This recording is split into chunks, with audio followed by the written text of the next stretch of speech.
মৰমৰ শিক্ষাৰ্থীসকল, আজি আমি অনুশীলনী 2.2ৰ আৰু কেইটামান প্ৰশ্ন সমাধান কৰিম। আমি আজি কেই নম্বৰ প্ৰশ্ন আহিছোঁ? 3 নম্বৰ প্ৰশ্নটোলৈ আহিছোঁ। 3 নম্বৰ প্ৰশ্নটো আমাৰ আছে কি? 4/3 মাজত ৰ আছে, 15/8 2 সমস্ত 4/3ৰে হৰণ কৰা। প্ৰশ্নটো আমাৰ কি আছে? 4/3 ৰ 15/8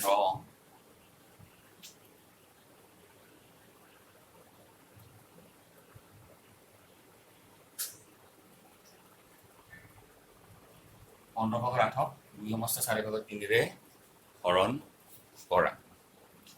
এই প্ৰশ্নটো সমাধান কৰোঁতে আমি কি কৰিম? এই যে ৰ আছে, ৰ মানে হ'ল পূৰণ। প্ৰথমতে প্ৰশ্নটো পাতি ল'ম। 4/3 ৰ 15/8 ইহাতে হৰণ কৰিব পাৰিছে 2 সমস্ত। এতিয়া কি চিন দিম? হৰণ চিন। হৰণ কি? 2 সমস্ত 4/3। তাৰপিছত আমাৰ কি হ'ব? আমি এই ৰ থকা অংক আগতে কৰিছোঁ, আগৰ অনুশীলন 2.1ত আমি পাইছোঁ। ৰ মানে হ'ল পূৰণ। 4/3 পূৰণ 15/8 হৰণ 2 সমস্ত 4/3টো আমি কি কৰিব পাৰিম? অপ্ৰকৃত ভগ্নাংশ কৰি ল'ব পাৰিম। ফলত হৰ হৈছে 4, 4 × 8, 8 + 3 3 11। তাৰমানে এই যে ৰ আছে, ৰৰ সলনি আমি কি চিন দিছোঁ? পূৰণ চিন দিছোঁ। তাৰপিছত আমি কি কৰিম? এই বন্ধনীৰ ভিতৰত থকাখিনি ফাৰ্ষ্ট কৰি ল'ম। আমি বন্ধনীৰ ভিতৰত যিখিনি পূৰণ আছে সেইখিনি আমি প্ৰথমতে কৰি ল'ম। এনেই কিন্তু আমাৰ সৰল অংকৰ নিয়মতে হৰণৰ কাম আগতে হয়, কিন্তু বন্ধনী থাকিলে বন্ধনীৰ কাম আগতে হয়। গতিকে এইখিনি পূৰণ কৰিলে প্ৰথমতে কাটা কাটি যায় নেকি চাম। 3 × 3 3 × 5 = 15, 4 × 4 4 × 2 8, 3 × 3 3 × 5 = 15, 4 × 4 4 × 2 8। কি পালোঁ? 2 × 2 ওপৰত পালোঁ 2, 5 × 5 তলত পালোঁ 5, 5/2। তাৰপিছত হৰণ আছে, হৰণৰ ঠাইত আমি কি চিন লিখিব পাৰিম? পূৰণ চিন। হৰণৰ ঠাইত যেতিয়া পূৰণ চিন লিখিম, পিছৰ যিখিনি ৰাশি আছে সেই পিছৰ ভগ্নাংশটো কি হ'ব? প্ৰতিক্ৰম আহি যাব। 4/11 তাৰ প্ৰতিক্ৰম কিমান হ'ব? 4/11। 11/4 আছে, কিন্তু প্ৰতিক্ৰম হ'ব 4/11। এতিয়া কাটা কাটি যায় নেকি চাম। 2 11 কাটা নাযায়, 5 4 কাটা নাযায়। গতিকে কি হ'ব? ওপৰৰ কেইটা পূৰণ 4 × 8 11 5 × কিমান? 55। এইটো হৈছে ইয়াৰ উত্তৰ। আমি এই অংকটো কৰোঁতে আমি প্ৰথমতে কি কৰি লৈছোঁ? প্ৰথমতে পূৰণৰ কামখিনি কৰি লৈছোঁ। কৰিলে হৰণ চিন আছিল, হৰণৰ ঠাইত পূৰণ চিন দিছোঁ। পূৰণ চিন দিয়াৰ পিছত কি হৈছে? পিছৰ কিন্তু ওলটি গৈছে। 11/4 আছিল, এইটো হ'ব 4/11। কাটা কাটি কৰাৰ পিছত কিমান হ'ব? 8/55। আমাৰ 3 নম্বৰ 1ৰ অংকটো আমি সমাধান কৰিলোঁ। এইবাৰ আমি 3ৰ 2 নম্বৰ অংকটোলৈ আহিছোঁ। 2 নম্বৰ অংকত আছে কি? 11/6ৰ প্ৰতিক্ৰমেৰে 1 সমস্ত 22/13 হৰণ কৰা। 11/6ৰ প্ৰতিক্ৰমেৰে 1 সমস্ত 22/13 হৰণ কৰা। আমাৰ এতিয়া কাম দুটা কাম আছে। প্ৰথম কামটো কি? 11/6ৰ প্ৰতিক্ৰম কিমান হ'ব এইটো চাওঁ আমি। 11/6ৰ প্ৰতিক্ৰমটো ফাৰ্ষ্ট উলিয়াই লওঁ।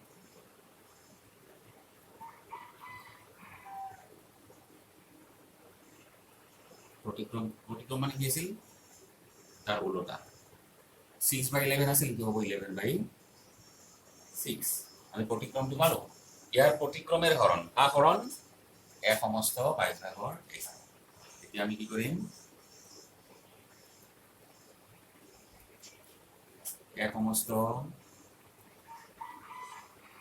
22/13 এইটো কিহেদি হৰণ? হৰণ ইয়াৰ প্ৰতিক্ৰম। প্ৰতিক্ৰম মানে কিমান আছিল? 11/6।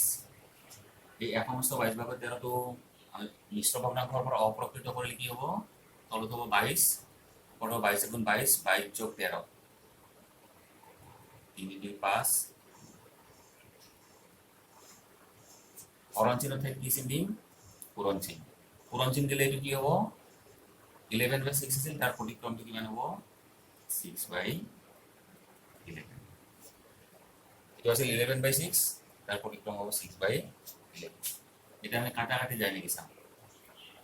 11 6 কাটা নাযায়, 35 আৰু 11 কাটা নাযায়, 6 দি 6 2 দি কাটিব পাৰোঁ, 6 2 দি কাটিলে 3 বাৰ, 22 2 দি কাটিলে 11। তলত কিমান হ'ল 11 পূৰণ 11 121, আৰু এইটো কিমান হ'ব 35 ৰ 3 পূৰণ 5 3 15 5 হাতে 1 3 3 9 10। ওপৰত 35 আৰু 3 পূৰণ কৰি 105, আৰু তলত 11 পূৰণ 11 121। এইটো হৈছে উলিয়াবলগীয়া উত্তৰ। আমি এই অংকটো কৰোঁতে এটা কাম ফাৰ্ষ্ট কি কৰি লৈছোঁ, 11/6 প্ৰতিক্ৰমেৰে বুলি কৈছে কাৰণ আমি ইয়াত প্ৰতিক্ৰমটো ফাৰ্ষ্ট উলিয়াই লৈছোঁ। কাক হৰণ কৰিব দিছে 1/22/13, 1/22/13 হৰণ ইয়াৰ প্ৰতিক্ৰম মানে 11/6। তাৰপিছত হৰণৰ ঠাইত পূৰণ চিন দিছোঁ, পূৰণ চিন দিলে তাৰ উল্টাটো 11/6 প্ৰতিক্ৰম কিমান হ'ব 6/11। তাৰপিছত কাটাকাটি 2 দি 11 2 দি 3 35 3 গুণ 105 11 11 গুণ 121। এইটো হৈছে ইয়াৰ উলিয়াবলগীয়া উত্তৰ। এইবাৰ আমি 3 নম্বৰ প্ৰশ্নটোলৈ আহিছোঁ। 3 নম্বৰ প্ৰশ্নটো কি আছে, 3/1 আৰু 5/2 পূৰণ ফলক 7/3 আৰু 5/2 পূৰণ ফলেৰে হৰণ কৰা। প্ৰথমটো দ্বিতীয়ৰ পূৰণ ফলেৰে হৰণ। ইয়াৰে আমাৰ কি আছে 3/1 আৰু 5/2 পূৰণ ফলক 7/3 আৰু 5/2 পূৰণ ফলেৰে হৰণ কৰা। এই অংকটো কৰোঁতে আমি 3টা কাম আচলতে কৰিম।